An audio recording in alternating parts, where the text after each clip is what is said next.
एक ऐसे शहर की बात करते हैं जो कहते हैं समय से भी पुराना है, काशी। आज हम इसके दिल की धड़कन विश्वनाथ मंदिर की कहानी में उतरेंगे।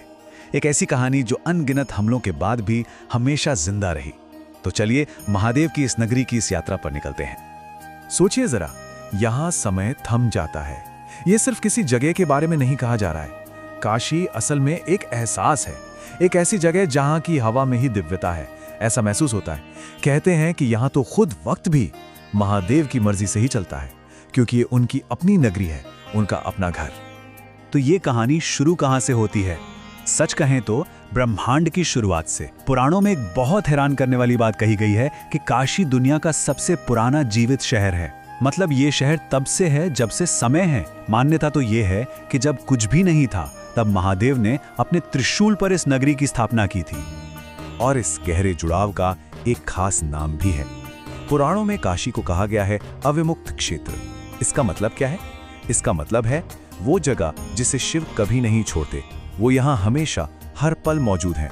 बस यही अटूट रिश्ता, ये जो शहर और महादेव का बंधन है, यही तो इसे धरती पर सबसे पवित्र जगहों में से एक बनाता है। तो शहर की कहानी तो समझी जो महादेव से सीधे जुड़ी है, लेकिन इस शहर के दिल में क्या है? वो मंदिर।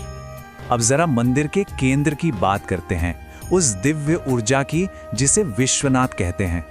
और हाँ, ये कोई साधारण मूर्ति नहीं है। इसके प्रकट होने की कहानी भी उतनी ही अद्भुत है। स्वयंभू बड़ा शक्तिशाली शब्द है ये। इसका मतलब है जो खुद प्रकट हुआ हो, जिसे किसी ने बनाया नहीं, वो बस अस्तित्व में आ गया। कहानी कुछ यूं है कि एक बार ब्रह्मा और विष्णु में इस बात पर विवाद हुआ कि कौन श्रेष्ठ है, और इस विवाद को खत्म करने के लिए महादेव प्रकट हुए। लेकिन कैसे? एक अनंत धधकते हुए प्रकाश स्तंभ के रूप में। एक ऐसा स्तंभ जिसका न कोई आदि था न कोई अंत। वही दिव्य ज्योति, वही ऊर्जा आज विश्वनाथ के रूप में पूजी जाती है, जो धरती से स्वयं प्रकट हुई, किसी इंसान ने उसे गढ़ा नहीं। तो जहां एक तरफ काशी की कहानी इतनी दिव्य है, वहीं इसका एक दूसरा पहलू भी है जो बहुत संघर्षों से भरा है। समय समय पर इस शहर पर, इस मंदिर पर हमले हुए, लेकिन एक चीज थी जो कभी नहीं टूटी, और वो थी यहाँ की आस्था। ये एक तरह से विनाश और फिर से उठ खड़े होने का एक न खत्म होने वाला चक्र है। इस टाइमलाइन को देखिए जरा, ये अपने आप में एक पूरी कहानी कहती है। 11वीं सदी में गजनवी की सेनाओं से लेकर 17वीं सदी में औरंगजेब तक मंदिर को बार बार तोड़ा गया, लेकिन हर बार, हर हमले के बाद ये फिर से खड़ा हुआ। देखिए, 16वीं सदी में राजा टोडरमल ने अकबर के शासन में इसे फिर बनवाया, जो इस दौर को मिलीजुली राजनीति को दिखाता है। और फिर आता है 1669, औरंगजेब का वो आदेश जो एक बिल्कुल अलग, एक बहुत ही मुश्किल दौर की कहानी कहता है। हर बार टूटना और फिर से बनना, ये इस जगह की जबरदस्त इच्छा शक्ति को दिखाता है। हर बार मंदिर टूटा, हर बार बना। बस यही एक लाइन, शायद यही काशी की आत्मा है। सोचिए, हमलावर पत्थरों के इमारत को तो गिरा सकते थे, लेकिन करोड़ों लोगों के मन में बसी आस्था को कैसे गिराते? वो मुमकिन ही नहीं था। और इसीलिए हर विनाश के बाद अटूट विश्वास और दृढ़ संकल्प के साथ ये मंदिर फिर से खड़ा हो जाता था। साल 1669, इतिहास का एक बहुत ही अंधकार भरा पन्ना। मुगल बादशाह औरंगजेब ने हुक्म दिया कि विश्वनाथ मंदिर को पूरी तरह से ध्वस्त कर दिया जाए, और मंदिर तोड़ दिया गया। लेकिन जो सबसे जरूरी था, जो उस मंदिर की आत्मा थी, वो बच गई।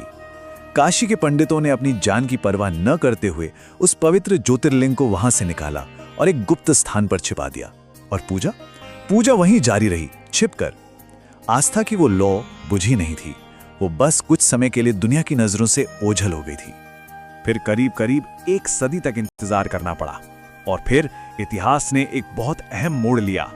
एक महान शिव भक्त, इंदौर की महारानी अहिल्याबाई होलकर, उन्होंने इस मंदिर के पुनर्जन्म का बीड़ा उठाया।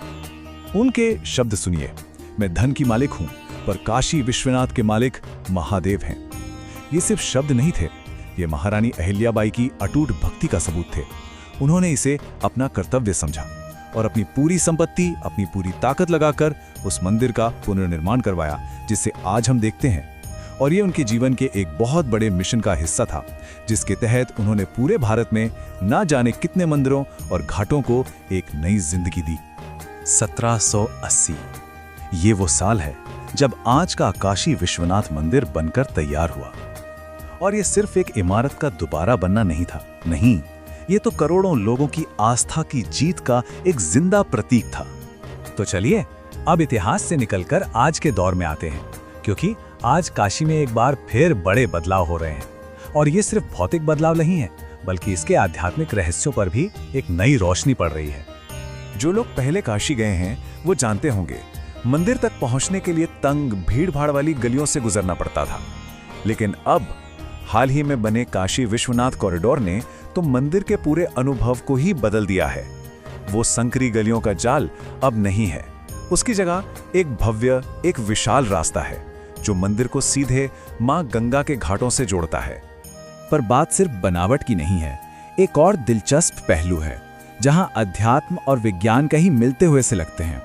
कुछ रिसर्चर्स का मानना है कि काशी की इस जबरदस्त शक्ति का एक वैज्ञानिक आधार भी हो सकता है। उनकी थ्योरी ये है कि ये शहर पृथ्वी की कुछ खास ऊर्जा रेखाओं पर बसा है, जिन्हें ले लाइंस कहते हैं। ये वो अदृश्य रेखाएं हैं जो दुनिया भर की प्राचीन पवित्र जगहों को आपस में जोड़ती हैं। और मंदिर का गर्भगृह माना जाता है कि वो इस ऊर्जा का सबसे शक्तिशाली केंद्र है, जिसका असर वहां आने वाले हर इंसान पर पड़ता है। तो इन सारी कहानियों को, इस मुश्किल इतिहास को और इस आध्यात्मिक विज्ञान को जब एक साथ रख कर देखते हैं तो क्या मिलता है? हमें मिलता है काशी का वो सच जो समय के बंधनों से आजाद है। काशी को आखिर मोक्ष की नगरी क्यों कहा जाता है? इसके पीछे एक बहुत ही गहरी आस्था है। ये माना जाता है कि जो कोई भी काशी की धरती पर अपने आखिरी सांस लेता है, उसे खुद महादेव जन्म और मृत्यु के इस चक्र से आजाद कर देते हैं, उसे मोक्ष मिल जाता है। यही वो वजह है कि सदियों से लोग अपने जीवन के अंतिम पड़ाव में यहाँ आते हैं। सदियों तक इसे मिटाने की, इसे बदलने की कोशिशें होती रहीं। मंदिर तोड़े गए, इतिहास को बदलने की कोशिशें हुई, लेकिन सवाल आज भी वही का वही है। क्या कोई इस शहर की आत्मा को बदल सकता है? क्या इसके सनातन सत्य को कभी भी बदला जा सकता है? इतिहास खुद इस बात का गवाह है। इमारतें टूट सकती हैं, लेकिन विश्वास नहीं। विश्वनाथ की ज्योति एक ऐसी लौ है जिसे कोई हमला, कोई शासक, यहां तक कि खुद समय भी आज तक नहीं बुझा सका, और शायद कभी बुझा भी नहीं सकता। यही काशी का और शायद इस पूरे ब्रह्मांड का अंतिम सत्य है।